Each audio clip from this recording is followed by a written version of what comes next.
আসসালামু আলাইকুম, কেমন আছেন সবাই? আশা করি সকলে খুব ভালো আছেন। শামিমাস কিচেনে আপনাদের সকলকে স্বাগতম।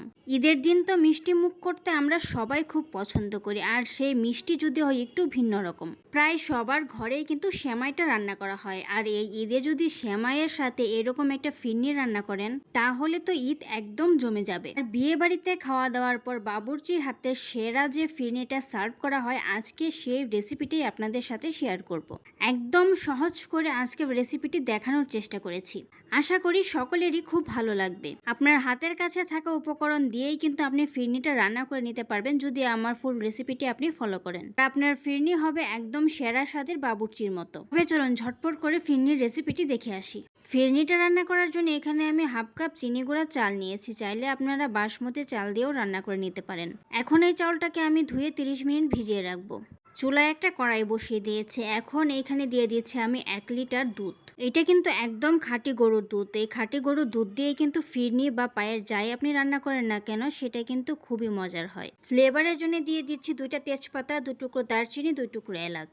যতক্ষণ না পর্যন্ত দুধটা জাল হয়ে ঘন হয়ে আসছে ততক্ষণ পর্যন্ত দুধটাকে জাল করে নিব। যে চাউলটাকে আমি ভিজিয়ে রেখেছিলাম সেই চাউলটা আমি একটা স্ট্রেনার দিয়ে ছেঁকে নিয়েছি। এখন ব্লেন্ডার জারে নিয়ে নিচ্ছি। 30 সেকেন্ডের মতো ব্লেন্ড করে নিলে কিন্তু চাউলগুলো ভাঙা হয়ে যাবে। এখন চাউলগুলোকে আমি ব্লেন্ড করে নিচ্ছি। এই তো চাউলগুলো আমার ব্লেন্ড করে নেওয়া হয়ে গেছে। এখন একটা বাটিতে ঢেলে দিচ্ছি। ব্লেন্ডারের জারটা ধুয়ে পানি দিয়ে দিচ্ছি। এখন এই পানি দিয়ে 10 মিনিট চাউলগুলোকে ভিজিয়ে রাখবো। এখানে নিয়ে নিচ্ছি হাফ কাপ পরিমাণ কনডেন্স মিল্ক। এখন দুধ দিয়ে এই কনডেন্স মিল্কটাকে ভিজিয়ে রাখবো। এটা পরে ব্যবহার করব।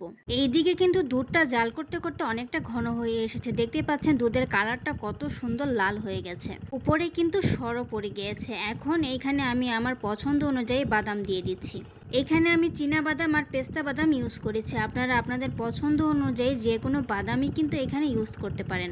এখন দুধটাকে আরেকটু সময় জাল করে নেব। আরও 5 মিনিট দুধটাকে জাল করে নিয়েছি। এখন যে চালটা ভিজিয়ে রেখেছিলাম সেটা দিয়ে দিচ্ছি। চালটা দেওয়ার সাথে সাথেই কিন্তু একটু নেড়ে দিবেন, না হলে কিন্তু চালটা নিচে একদম লেগে যাবে। এখন এই দুধ আর চাউলটাকে আমি আরও 10 মিনিট জাল করে নেব।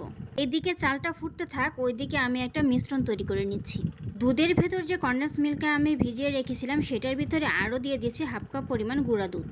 গুঁড়া দুধটা দিয়ে ভালোভাবে গুলিয়ে নিচ্ছি। এই গুঁড়া দুধ দেওয়ার ফলে কিন্তু ফিরনিটা খুব তাড়াতাড়ি ঘন হয়ে যাবে।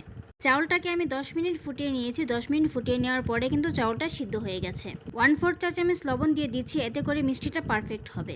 কনডেন্স মিল্ক আর দুধের যে মিশ্রণটা তৈরি করে রেখেছিলাম সেটা এখন এখানে দিয়ে দিচ্ছি। মিশ্রণটা দিয়ে একটু নেড়ে দিচ্ছি। এইখানে আমি হাফ কাপ পরিমাণ চিনি দিয়ে দিচ্ছি। মিষ্টিটা আপনারা আপনাদের পছন্দ অনুযায়ী দিয়ে নেবেন।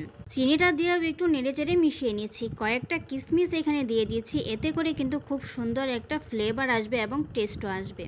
ফিরনিটা আমার অলরেডি হয়ে গেছে। এখন এটাকে আমি আরও 2 মিনিট জাল করে নিচ্ছি। আরও 2 মিনিট জাল করে নেওয়ার পর ফিরনিটা কিন্তু অনেকটাই ঘন হয়ে গেছে। এখন চুলা থেকে নামিয়ে নিচ্ছি। ঠান্ডা হওয়ার পরে কিন্তু এটা অনেকটা ঘন হয়ে যাবে। যদি ঘি পছন্দ করে থাকেন তাহলে কিন্তু নামানোর আগে ঘি দিয়ে দিতে পারেন। আমি পার্সোনালি পছন্দ করি না, তাই দেইনি। তবে ঘিটা দিলে শাহি একটা ফ্লেভার পাবেন। ফিরনিটা একটু গরম থাকা অবস্থাতে যে পাত্রে সেট করবেন সে পাত্রে নিয়ে নিতে হবে। প্রথমে এখানে আমি একটা 1 টাইম কাপে নিয়ে নিচ্ছি। বিয়েবাড়িতে যেরকম করে সার্ভ করে, বিয়ে বাড়িতে বা কোনো অনুষ্ঠানে খাওয়ার পরে কিন্তু এরকম একটা 1 টাইম কাপে করে ফিরনি সার্ভ করে থাকে। দেখতে পাচ্ছেন গরম থাকা অবস্থাতে এটা কতটা জমে গেছে। আমি আমার পছন্দ অনুযায়ী উপর দিয়ে একটু ডেকোরেশন করে দিচ্ছি। এখানে কাজু বাদাম আর পেস্তা বাদাম আমি কেটে নিয়েছিলাম, সেটা উপর দিয়ে দিচ্ছি। মাঝখান থেকে একটা কিশমিশ দিয়ে দিচ্ছি। বাকি যে ফিরনিটা রয়ে গিয়েছে সেটা আমি একটা বাটিতে সার্ভ করছি। বাটিতে আমি ঢেলে নিচ্ছি। বাটিতে নেওয়া হয়ে গেলে একটু ঝাঁকিয়ে নিয়েছি যাতে এটা খুব সুন্দরভাবে সেট হয়ে যায়। উপর দিয়ে একটু বাদাম দিয়ে ডেকোরেশন করে দিচ্ছি। মাঝখানে দিয়ে দিচ্ছি কয়েকটা কিশমিশ। আপনারা আপনাদের পছন্দ অনুযায়ী কিন্তু ডেকোরেশন করে নিতে পারেন। এখন ফিরনিটাকে একটু ঠান্ডা করে নর্মাল ফ্রিজে আমি 2 থেকে 3 ঘন্টার জন্য রেখে দেবো। তারপর সার্ভ করে আপনাদের দেখাচ্ছি। তৈরি হয়ে গেল খুবই মজাদার, একদমই কম সময়ে বিয়েবাড়ির স্টাইলের শাহী ফিরনি। বিয়ে বা অনুষ্ঠান বাড়িতে কিংবা ঈদের অনুষ্ঠানে বা অতিথি আপ্যায়নে কিন্তু এরকম একটা মজাদার ফিরনি আপনি রাখতেই পারেন। একদম সহজ করেই কিন্তু আজকের রেসিপিটি দেখানোর চেষ্টা করেছি। কেমন লেগেছে অবশ্যই জানাবেন। ঠান্ডা করে কিন্তু ফিরনি খেতে খুবই মজা। একটু ফিরনি আমি আপনাদের তুলে দেখাচ্ছি, এটা কত সুন্দরভাবে সেট হয়ে গেছে। সম্পূর্ণ ভিডিওটি দেখার জন্য ধন্যবাদ। ভিডিওটি যদি ভালো লেগে থাকে লাইক কমেন্ট শেয়ার দিতে একদম ভুলবেন না। এরকম নতুন নতুন ভিডিও পেতে আমার ফেসবুক পেজটি ফলো দিয়ে রাখেন।